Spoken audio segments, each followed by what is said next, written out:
Olá, meu querido, minha querida. Quem está falando é o pastor e professor Arthur Eduardo. Eu estou fazendo esse vídeo porque, como um cidadão e uma pessoa que é atuante na questão das opiniões, principalmente nas redes sociais, eu sempre falei e expressei aquilo que eu penso, aquilo que eu sinto, não somente como professor, ministro religioso, mas eu gosto de frisar isso principalmente como cidadão. E todo cidadão tem esse direito e deve exercê-lo, para que nós possamos mostrar às autoridades, à classe política, a todos, que nós estamos cada vez mais politizados, sabedores do que acontece. Os políticos, eles não podem mais continuar a agir como sempre vinham agindo, ou seja, agindo sem, que é melhor dizendo, a intervenção, sem a fiscalização, sem a cobrança, sem nenhum tipo de fiscalização da população. A população, quanto mais politizada está, mais cobradora é, com certeza e com razão. Veja, se a população sabe dos limites de ação daqueles que estão no poder, determinando questões fundamentais da minha e da sua vida, então nós não podemos deixar esse pessoal dormir. Esse pessoal não pode estar sossegado. Ele tem que ser cobrado 24 horas, porque eles estão decidindo sobre as questões do dia a dia, das questões mais básicas, mais simples, mais corriqueiras, as mais importantes. Tá certo? Então, dizer que está se falando muito, não, tem que se falar constantemente mesmo, até que esse país comece a mudar. Esse país só vai começar a mudar quando eles entenderem que é sem trégua, sem descanso. Ok? O que me impressiona é ver alguns líderes religiosos, principalmente líderes que colocam-se como professores, como guardiões da teologia evangélica nacional, e não o são. Quando essas pessoas elas se calam, falam tanto numa dimensão profética da igreja, seja lá o que isso queira dizer, mas se calam quanto a questões que são prementes e urgentes. O que eu estou falando não é clichê pentecostal, não é clichê de algumas lideranças que realmente estão fartas com outras que se apresentam como os defensores da fé cristã. Veja, se você defende a fé cristã, nada mais sensato do que você expor, denunciar aqueles que combatem a fé cristã, aqueles que combatem os efeitos da fé cristã na sociedade. Então, quando essas pessoas, elas, por exemplo, se preocupam com o fato de se o indivíduo está ou não falando de maneira esdrúxula, de maneira chula na internet, ao invés de se preocupar com as questões realmente graves e urgentes, então está havendo uma inversão aí. A preocupação é se alguém coloca uma palavra como se usa, e erroneamente se usa nesse sentido, chamadas de baixo calão. Baixo calão era uma expressão usada para os negros, tá certo? Então quem acha que está abafando, usando esse termo, palavra de baixo calão, está dizendo que a linguagem chula e esdrúxula é restrita aos negros e aquelas pessoas de condição social inferior. E ela acha que está abafando. Precisa estudar a etimologia dos termos, para que não use de maneira deselegante, para que não use de maneira contrária àquilo que ela própria defende. De modo que a preocupação dos líderes não deve ser agora se uma pessoa está falando uma ou outra palavra na sua indignação, ou se um está mostrando-se no vídeo de barba ou sem barba, ou se alguém está fazendo um vídeo numa praia sem camisa, ou está fazendo... Gente, isso é algo inadmissível hoje. Isso é inadmissível, gente, porque nós precisamos ter prioridades com aquilo que nós fazemos com a nossa tão preciosa liberdade de expressão e de consciência. Hoje nós podemos nos posicionar, como eu disse no início do vídeo. Então vamos nos posicionar com as questões que são de fato urgentes. Observe o que está acontecendo no país. Está acontecendo no país uma tentativa, agora sim, flagrante de golpe. Por quê? Porque a esquerda brasileira, ela não admite o fato de que Bolsonaro venceu. Bolsonaro representa uma gama que é a maioria do Brasil. Toda essa gama majoritária está sendo atacada constantemente. As pessoas não estão atacando somente o presidente, elas estão atacando tudo que ele representa. Então, o presidente Bolsonaro não está representando ditadura nem fascismo. Até porque nos países com liberdade, aonde os preceitos cristãos realmente, e eles subscrevem todas as ações do país, não há fascismo, nazismo, nada disso. Isso há em ditaduras, como houve nas ditaduras comunistas, principalmente no século XX, que foram as maiores genocidas daquele século, do século passado. De modo que, quando você diz que há uma ditadura no governo de Bolsonaro, ou você está falando de má fé, ou está sendo burro. Porque não existe ditadura no governo. Pelo contrário, existe a garantia das liberdades civis, inclusive de expressão e de consciência. A retirada dessas garantias está, justamente, o perigo da retirada dessas garantias está nas mãos dessas pessoas que estão defendendo aí trâmites, estão defendendo ações que, obviamente, ferem, assassinam a democracia. Essas pessoas, quando entrarem no poder, é óbvio que elas querem transformar a democracia brasileira em algo como nós temos visto na Venezuela e em Cuba. Não é? Pessoas desclassificadas, certo? Agentes de Satanás, pessoas sob uma influência maligna, como Boulos, Gleisi Hoffmann, que são pessoas que estão agindo sob uma influência maligna, no mínimo. Não é? Pessoas que se orgulham de dizer que Venezuela e Cuba não são ditaduras. Essas pessoas não merecem crédito. Elas não podem ser chamadas de excelência. Uma pessoa feita Gleisi Hoffmann, ela não pode ser chamada de excelência. Uma pessoa como aquela, ela está dizendo que quer transformar o Brasil em Cuba.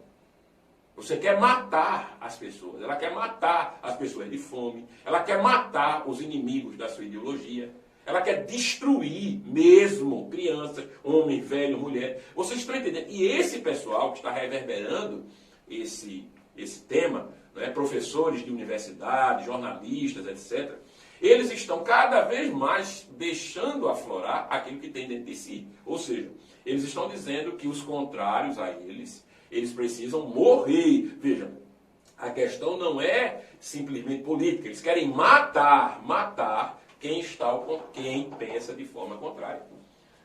De modo, meu querido, minha querida, nós estamos aqui fazendo esse vídeo, tá certo? Para que você compreenda o que é que está acontecendo hoje. A igreja, hoje, ela está passando por um dilema gigantesco, vamos dizer assim. Né? A igreja está presa, vamos dizer. Né? A igreja está presa entre um agir politicamente correto, tá certo? Que a torna inerte, porque se ela se amolda a esse padrão mundano de não denunciar, de não agir profeticamente, como tanto se clama, ela vai se tornar absolutamente inútil na sociedade. Isso é em um ponto. No segundo ponto, nós temos então o medo, né? Simplesmente, pura e absolutamente, o medo de nós incorrermos em práticas que sejam contrárias àquilo que nós defendemos. Muitos cristãos têm medo de que, ao denunciar e se posicionar de maneira viril, peremptória contra o que está acontecendo, eles se coloquem num papel de anticristãos, o que é um erro. Então a igreja está presa entre esses dois extremos. ou seja, agir, o medo de agir contrário à fé que defende, ou a adequação àquilo que se estabelece como politicamente correto. Então, líderes que estão clamando para que a igreja tenha um papel profético, esses são os mesmos líderes, muitas vezes, que se põem contra a ação da igreja num momento crucial como o que estamos vivendo, em que a igreja precisa, mais do que nunca, manifestar a sua posição. Observe, quando uma liderança está preocupada com palavrões, está preocupada com barba, está preocupada com a forma que você está fazendo um vídeo, se é numa praia, num campo, etc. Quando a liderança ela está preocupada somente, essa dita liderança está preocupada somente em combater o pentecostalismo, a preocupação dessa liderança é combater o pentecostalismo, profecias, línguas estranhas, etc. E são esses mesmos que estão clamando nos seus livros e nos seus vídeos que nós devemos, a igreja deve ter uma dimensão profética, de se colocar contra as injustiças sociais, de se posicionar contra os governantes corruptos, mas eles mesmos não se posicionam. Então, esta liderança, ela não está apta para coordenar aquilo que você está dizendo. E as pessoas não podem deixar se embebedar por esses discursos inócuos. Esses discursos não têm nenhum efeito. O único efeito desse discurso é arregimentar pessoas que não pensam de acordo com eles para as fileiras deles. Mais nada. É um discurso que é, no mínimo, proselitista e só. Não há mais outra intenção senão o proselitismo religioso.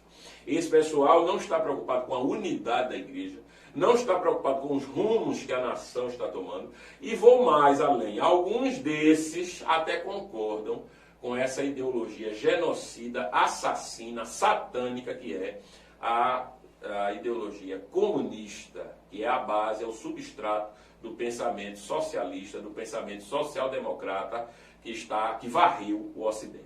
De modo que, se as pessoas não acordarem para o que está acontecendo, você vai ficar dizendo amém, tá certo? Para esse tipo que aparece muito bonitinho, né, com um linguajar que é encantador, charmoso, né, muito politicamente correto, ok?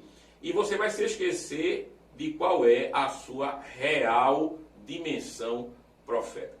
O profeta, ele não pode se submeter a o que nós estamos vendo. Realmente nós temos um grande inimigo no nosso país, que é a mídia. A mídia, a grande mídia, é o maior inimigo hoje, o mais do fronte, aquele que bate valendo contra nós, contra aquilo que nós acreditamos. Esse inimigo, ele precisa ser combatido. E o seu general é a Rede Globo. Nós sabemos que a Rede Globo é violentamente anticristã. Então, tudo que se puder fazer para denunciar a Rede Globo, se colocar contra aquilo que a Rede Globo está encabeçando, é necessário. E as pessoas precisam realmente expor, dizer nas suas redes sociais, parar de estar compartilhando bobagens, não é? Palavras inócuas, não é? Ditos de pessoas que clamam para que a igreja assuma uma dimensão profética, enquanto eles próprios não assumem. Tá certo? Estão se escondendo atrás de um discurso politicamente correto, quando não concordando com aquilo que está aí e é vigente. Tá certo, gente? Então eu estou fazendo esse vídeo mais uma vez para orientar você, cristão, cristã, que está realmente confuso em meio a isso tudo, não sabe como agir, não sabe como se posicionar, tem medo de se apoiar, por exemplo, a presidência e tudo que ela representa, ser chamado de fanático. Não tenha medo de ser chamado de anticristão. Tenha medo de você estar traindo os preceitos que você defende na sua fé. Isso você deve ter medo. Tá certo? Você não deve ter medo de ser chamado de fanático, ou você se pôr até contra os pares, porque você acredita realmente que a dimensão profética da igreja engloba essa ação corajosa de nós estarmos falando às pessoas, de nós estarmos dizendo o que é, em que consiste realmente o Evangelho. O Evangelho consiste realmente em quê? Evangelho não é somente mecânica da salvação, como alguns querem demonstrar. Não é? Parece que tudo gira em redor, tudo da mecânica da salvação, esquecendo-se outros parâmetros. Tudo bem, cada um creia da forma que quiser na mecânica da salvação, como quiser, entendeu? A questão não é essa, a questão é transformar isso no carro-chefe, como tem sido feito, tá certo? Para que todo mundo gravite em torno do pensamento de algumas pessoas que se colocam, se intitulam, se proclamam como paladinos da fé e não fazem aquilo que eles mesmos requerem. É muito fácil você dizer que a igreja precisa ter uma dimensão profética, denunciadora, a igreja precisa ter uma posição firme, a igreja precisa realmente falar, e quando eles têm a chance de falar, a única coisa que eles se restringem é a mecânica da salvação, como eles acreditam, e criticar grupos que são contrários, que são diferentes daquilo que eles professam. Então isso aí é uma balela, é uma conversa fiada, tá certo, gente? Nós precisamos ter esse pensamento. Que esse vídeo lhe ajude, meu querido, minha querida, a você se posicionar como cristão. Nós precisamos ter uma posição unida, firme, certo? Uma voz que seja realmente reverberante, inclusive nos aspectos sociais, porque os aspectos sociais são aqueles que nos circundam. E estes estão ditando a nossa vida. O que é que nós devemos ler, o que é que nós devemos ver, o que é que nós devemos comer, onde nós devemos ir, o que nós devemos falar. Observe, o que nós devemos ouvir. Preste muita atenção nisso. Tá certo? Nós não podemos dissociar a vida espiritual do dia a dia em que nós estamos inseridos. Se nós temos a liberdade, a oportunidade de nos posicionarmos, façamos isso enquanto podemos. Tá ok? Porque depois será tarde demais. Essas são as minhas breves palavras para essa live, não é? Deste cidadão, do cidadão Arthur Eduardo, que tem visto com atenção, não é? Às vezes com aflição, mas sempre com fé e determinação os fatos que estão nos circunscrevendo, em que nós estamos inseridos.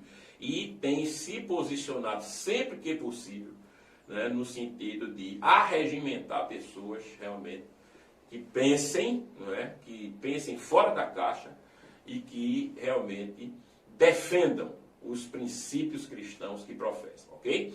Que Deus abençoe sua vida, sua família, né? Que você nunca esqueça de progredir no conhecimento do Senhor, da sua palavra, ser um cristão realmente autêntico e com isso um bom cidadão. Deus abençoe.